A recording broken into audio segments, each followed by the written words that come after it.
What if I told you that one of Nigeria's most powerful politicians, a man with billions political reach and decades of experience, has run for president 6 times and lost every single one, not once, not twice, 6 times? Why does Atiku keep losing? And the truth, no one wants to say. Is it just bad luck? Or is there something deeper going on? A curse? Perhaps. Or a blind spot he's refused to see? Today, we're pulling back the curtain on one of Nigeria's most puzzling political figures, Atiku Abubakar. Why does he keep losing? Is he misunderstood? Or simply out of touch with the Nigeria of today? Let's unpack the myths, the patterns, and the painful truth behind Atiku's never-ending presidential dream. And this is the Blackish Gold documentary series. Don't forget to like and subscribe to this channel. Let's deep dive. In Nigerian street talk, calling someone politically cursed isn't always literal. It's often a cocktail of satire, frustration, and suspicion. It's the kind of thing you hear in a Danfo bus, at a buka, or across social media threads when a politician keeps failing no matter how hard they try. And when the conversation turns to Atiku Abubakar, it's hard to ignore the numbers. 1993, 2007, 2011, 2015, 2019, 2023. That's 6 presidential attempts and 6 losses.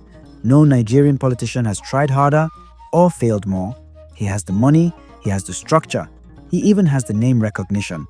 So why can't Atiku win?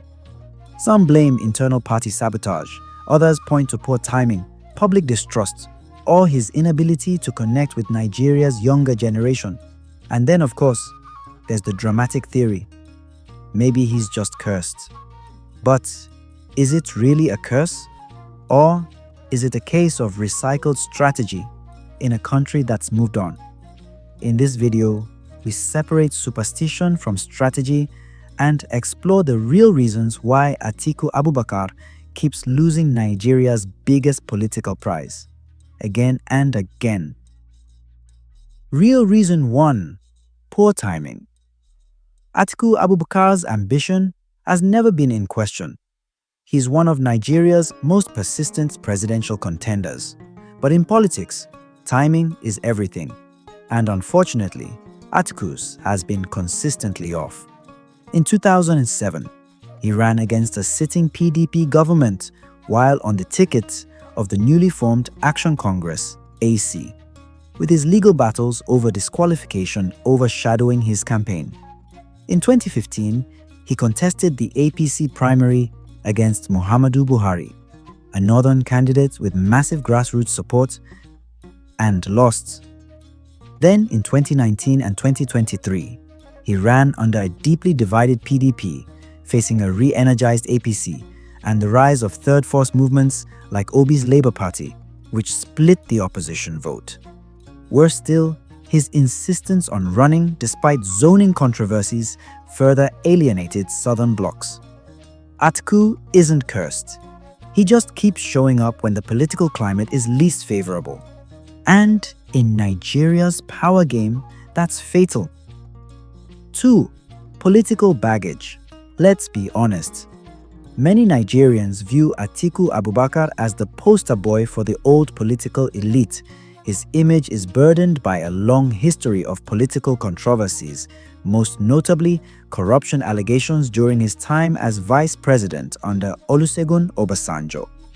In Obasanjo's memoir, My Watch, the former president openly accused Atiku of corruption and disloyalty, claims Atiku has consistently denied. We will discuss this further later in this episode. His frequent party switching hasn't helped either. Atiku has moved between PDP, APC, and back to PDP multiple times, leading many to question his political convictions. Combine that with his recycled campaign rhetoric, often perceived as vague and outdated, and he becomes a hard sell to a youthful, change-driven electorate.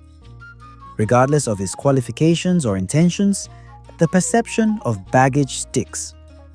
And in politics, especially in Nigeria, perception isn't just optics, it's electoral suicide. For many voters, Atiku represents the past, not the future. Nigeria is a young nation with over 60% of its population under the age of 30, according to the National Population Commission. This massive demographic holds enormous political power, as seen in the No-End-SARS movement and the 2023 elections, where youth turnout surged, especially for outsider candidates like Peter Obi. Unfortunately, Atiku Abubakar has consistently failed to connect with this generation. His campaign messaging feels dated, his policy focus often vague, and his digital presence lacks authenticity. While Peter Obi spoke directly to youth concerns, jobs, education, tech, and accountability, Atiku leaned heavily on recycled narratives and old guard alliances.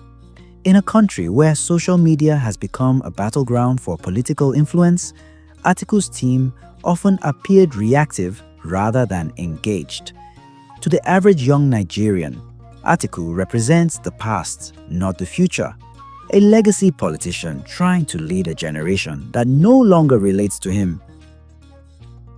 One of the most consistent patterns in Atiku Abubakar's failed presidential bids is the internal disunity within the People's Democratic Party, PDP, whenever he's on the ballot. In the 2023 elections, the party was rocked by the emergence of the G5 governors, a group of 5 influential PDP governors who publicly opposed Atiku's candidacy due to the party's refusal to honor the zoning agreement that was expected to rotate the presidency to the south. This split significantly weakened PDP's chances in key states like Rivers, Oyo, and Benue. Similarly, in 2019, Atiku's emergence also created rifts within party leadership, with some factions quietly working against his ambition. The PDP has repeatedly failed to present a united front during elections, and Atiku often becomes the face of this internal chaos. In Nigerian politics, disunity equals defeat, and Atiku has paid that price multiple times. One of the most talked about theories behind Atiku Abubakar's repeated failure to clinch the presidency is the so-called curse laid on him by former President Olusegun Obasanjo. In his 2014 autobiography, My Watch, Obasanjo didn't mince words. He accused Atiku, his former vice president from 1999 to 2007, of corruption, disloyalty, and dangerous ambition. Obasanjo wrote, "I settled for Atiku as running mate, knowing he was not the ideal man, but I was sure he would not succeed me."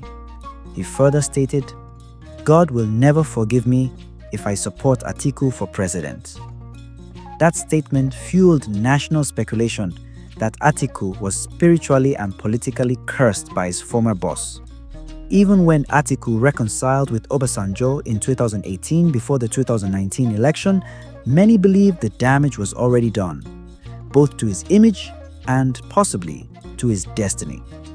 6 presidential losses later, Nigerians still ask, did Obasanjo speak a curse into existence? Or did he simply speak the truth? Whether you believe in curses or not, one thing is clear. Obasanjo's words continue to haunt Atiku's political story. And in Nigeria, words from powerful men often echo louder than ballots. So, is Atiku Abubakar cursed? No voodoo needed. Just bad strategy, bad timing, and a misread of Nigeria's political heartbeat. Until he learns to evolve with the times, Atiku may remain the king of political near misses. Do you think Atiku still stands a chance in 2027? Or should he finally step aside? Drop your thoughts in the comments. Like, share, and subscribe for more deep dives into Nigeria's power players And don't forget to protect your data with NORDVPN. It's safe, secure, and it's the world's best VPN. This is Blackish Gold, where we decode the politics behind the headlines.